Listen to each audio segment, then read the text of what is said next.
Hola, los saludo. Mi nombre es Rafael Muñoz Márquez. Yo estoy adscrito a la maestría en Paisaje y Turismo Rural del Colegio de Postgraduados Campus Córdoba, en México. Y esta va a ser primero una serie de videos relativos a los sistemas de información geográfica. En este caso, vamos a hacer la parte uno, que son conceptos teóricos, para después pasar a otras aplicaciones más prácticas con los softwares correspondientes. Los sistemas de información geográfica, SIG, como su abreviatura SIG, y en inglés Geographic Information Systems, ¿no? GIS o GIS, son herramientas, como dice aquí, que ayudan a entender los patrones de cómo están lo que se expresa en el espacio o datos espaciales. Y bueno, por medio de una serie de elementos que nos ayudan a ordenar esa información en una determinada área.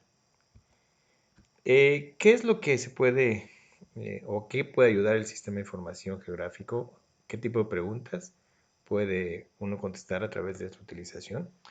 Pues como esas que están ahí, ¿no? Por ejemplo, si estamos haciendo un proyecto para lotes comerciales, pues cuál es el área de todos ellos, qué población se encuentra cerca de una zona de riesgo por deslave, cuántas, de dónde hay áreas que se localizan en los pendientes, es decir, qué tan pronunciado esté una superficie de un terreno, algo así de más del 30%, cuál es la orientación más común en nuestra área de estudio. Ese tipo de preguntas, las cuales para responder pues tenemos que tener una base de datos espacial, que pues muchas veces hay que fabricarla, digamos, o construirla, y otras veces hay que utilizar información que ya se encuentra por ahí disponible en algún portal. Eh, el sistema de información geográfico, como decíamos, nos permite identificar qué relaciones existen entre los fenómenos de que se estudian relaciones de tipo espacial. Por ejemplo, de cercanía, lejanía, eventos de esa índole. Hay otros paquetes gráficos, por ejemplo, el AutoCAD, ¿no?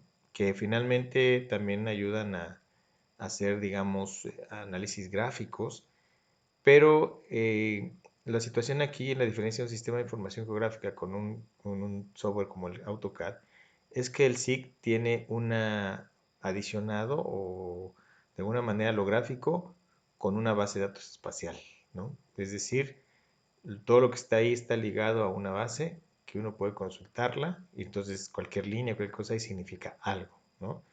Entonces, por eso, como dice aquí, permite desarrollar análisis que nos ayudan a resolver problemas reales que afectan el espacio geográfico.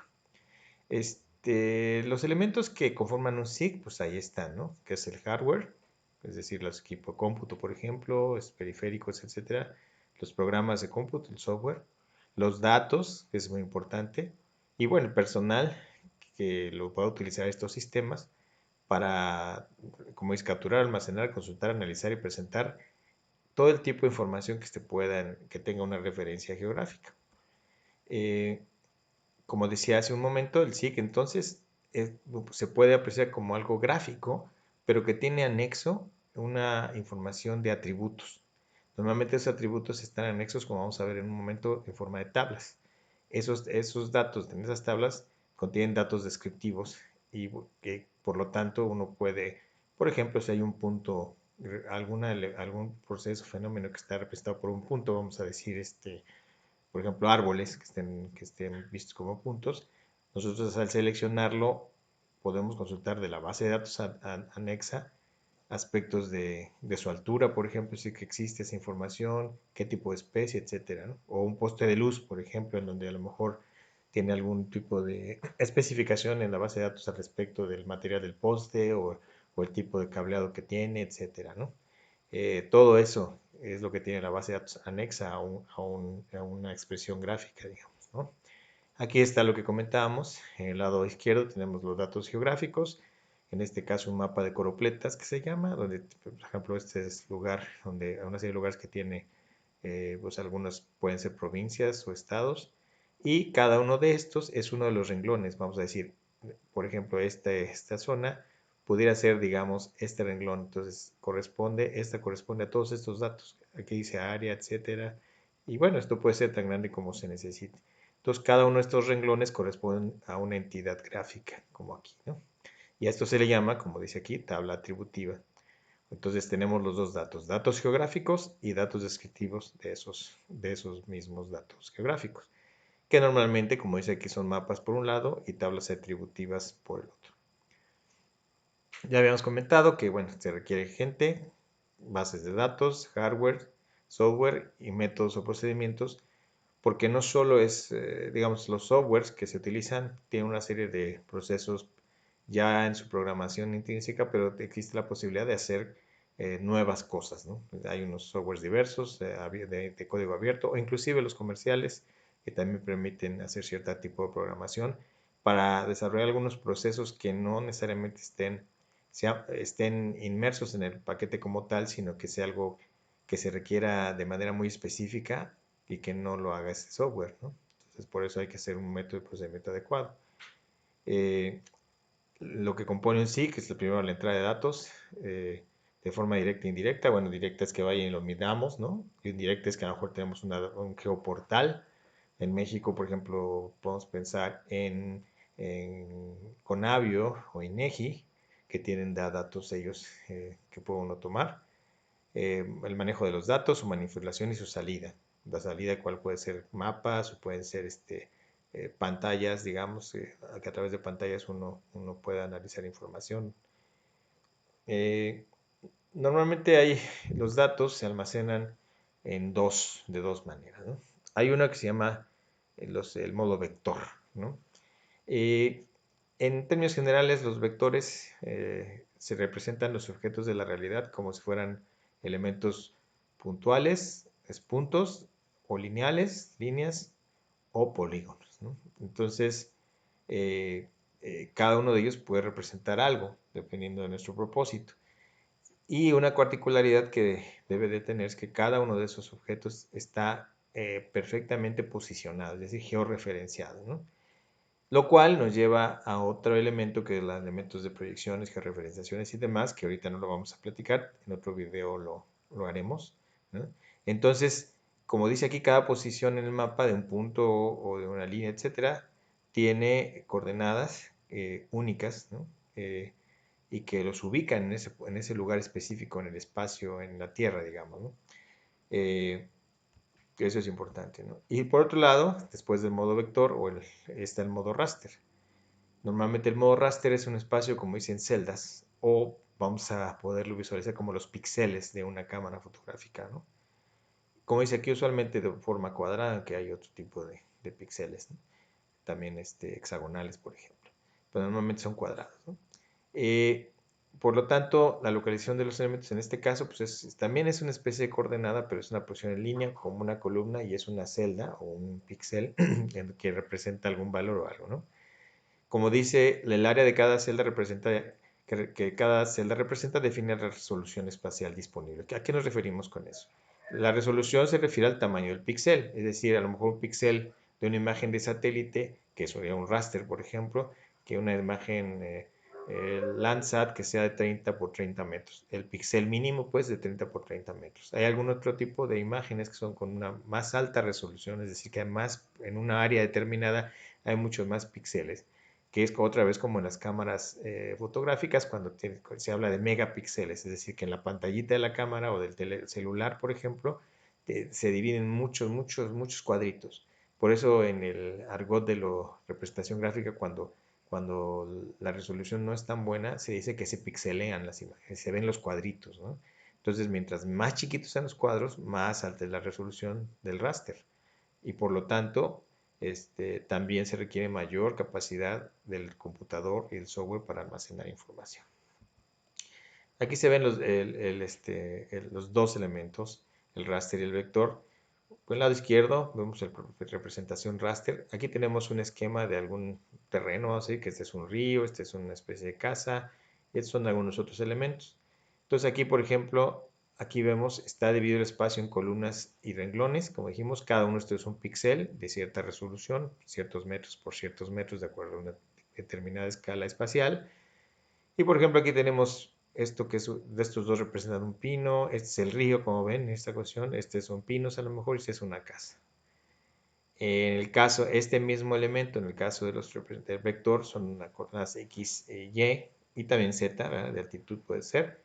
en donde aquí están los árboles, los ríos, que es una raya, aquí son, los árboles son polígonos, las casas son polígonos, y el río son líneas, ¿no? No hay en este caso puntos, pero también podría haber algunos elementos representados por puntos, ¿verdad? Aquí es importante comentar que la representación raster, por ejemplo, si son colores, pues alguna celda, alguna grid o algún píxel representará algún valor, ¿no? Es decir, algún valor de altitud en un modelo digital de elevación y cada cuadro corresponde a un determinados metros sobre el nivel del mar, por ejemplo, ¿no?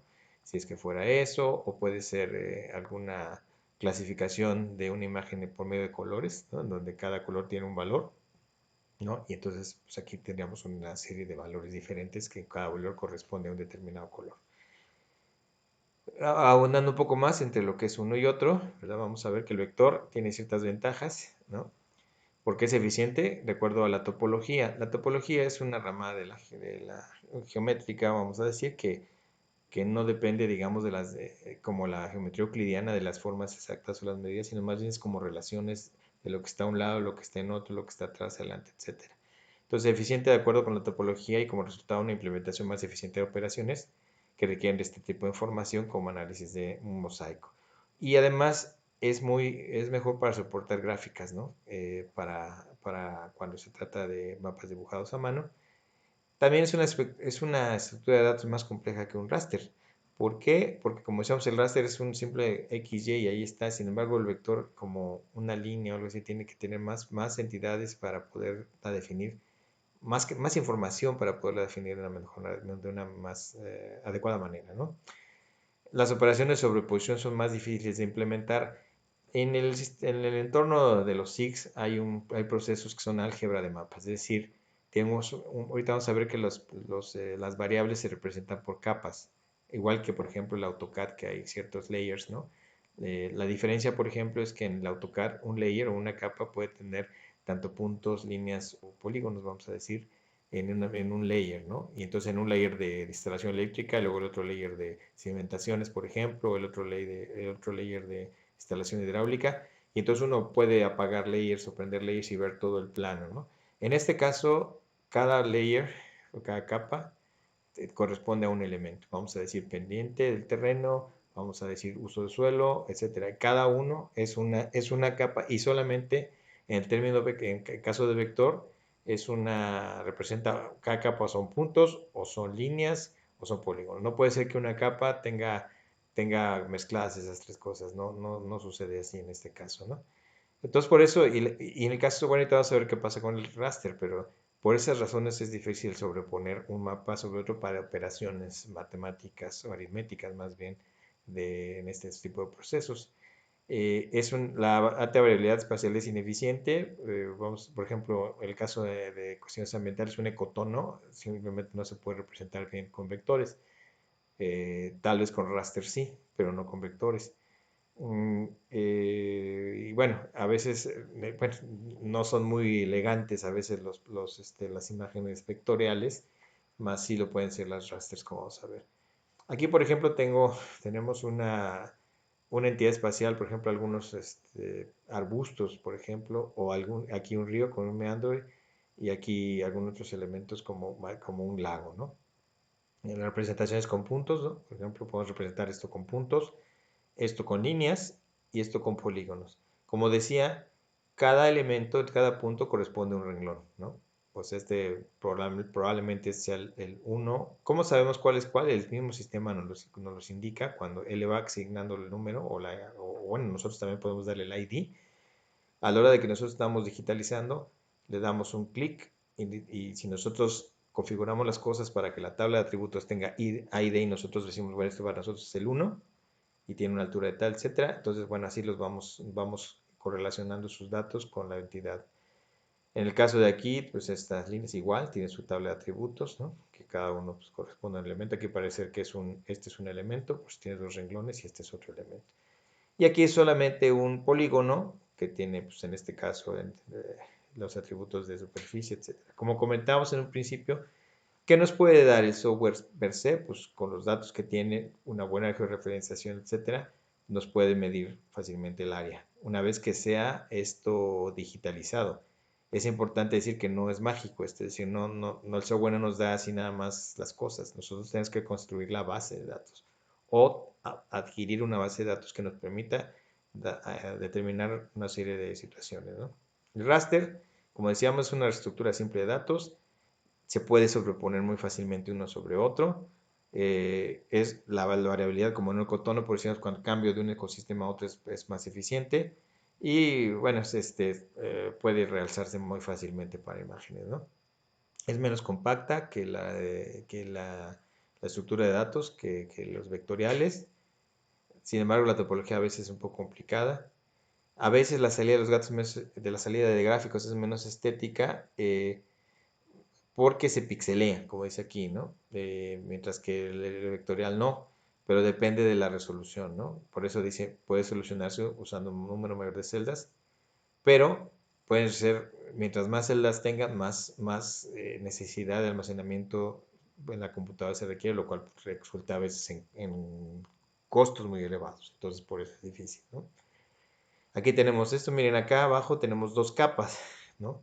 En la de abajo, que son, ¿cómo se llama? Polígonos, es el mismo terreno, aquí tenemos datos vectoriales, y arriba los datos en raster, la misma información que abajo.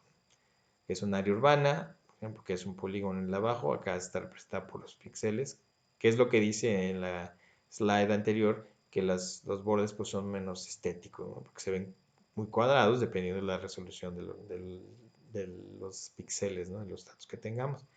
Aquí son algunas capas, ¿no? Por ejemplo, tenemos el mundo real, el mundo tipo de suelo, que son píxeles, ¿no? O es un raster, que también nos genera una altitud del terreno, donde cada píxel tiene un valor de altitud. Y bueno, aquí está hecho una tercera dimensión, que se puede realzar eso en el software. Aquí, por ejemplo, tenemos columnas de ciudad, que son polígonos, calles, que son líneas, y puntos, que son comercios, por ejemplo. Entonces, los vectoriales es raster y es un mundo real y cómo puede ser representado. Es una abstracción, es un modelo. Como sabemos, los modelos son simplificaciones de la realidad. Después de aquí, tenemos que hablar un poco del análisis de datos. Bueno, una vez teniendo eso, pasamos a lo que es el análisis de datos. Después ya tenemos la información, ya construimos la base de datos, ya digitalizamos, etcétera. Y bueno, ¿qué nos permite hacer esto? Modelar, ¿no? Y permite realizar diferentes tipos de análisis que de otra manera pues sería muy difícil o casi imposible realizar directamente en el terreno. Este tipo de cuestiones ya se hacían hace un tiempo a mano. Lo que está haciendo el software es automatizar muchos procesos y bueno, genera muchas posibilidades. Pues, este modelo pues puede ser utilizado para, pues, digamos, comprobar ciertas hipótesis con respecto a ciertos escenarios, ¿no? Por ejemplo, si quisiéramos determinar cuál es el mejor sitio para un cultivo, por ejemplo, o para un desarrollo urbano, o, por ejemplo, para mapas de riesgo, pues nos puede ayudar estos modelos para hacerlo, ¿no? Y también, como dijimos desde un principio, nuestros modelos espaciales nos pueden ayudar a preguntas como qué existe o qué ha existido. En cierto punto, si tenemos, digamos, un análisis temporal de ciertos tiempos, antes, presente, etcétera, para descubrir tendencias, lo cual es muy importante. Y bueno, la salida propiamente de datos, que bueno, de una vez que ya hicimos todo, capturamos, analizamos y ahora podemos generar y lo podemos hacer en copia impresa, así en mapas magnéticas, digitales, ¿verdad? O ver simplemente el monitor. Ya para ir terminando, ¿cuáles son las características de los datos geográficos en un SIG? Pues tiene posición geográfica, lo cual tiene coordenadas, por ejemplo, UTM, planas o esféricas.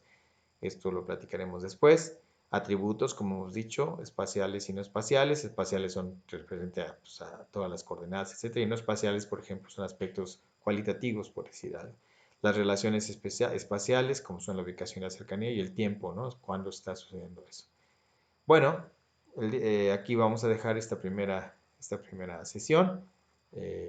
Como les digo, procuraremos ir avanzando poco a poco para tener mejores elementos y ir profundizando más hasta el punto de tener una sesión más práctica o sesiones más prácticas. Gracias.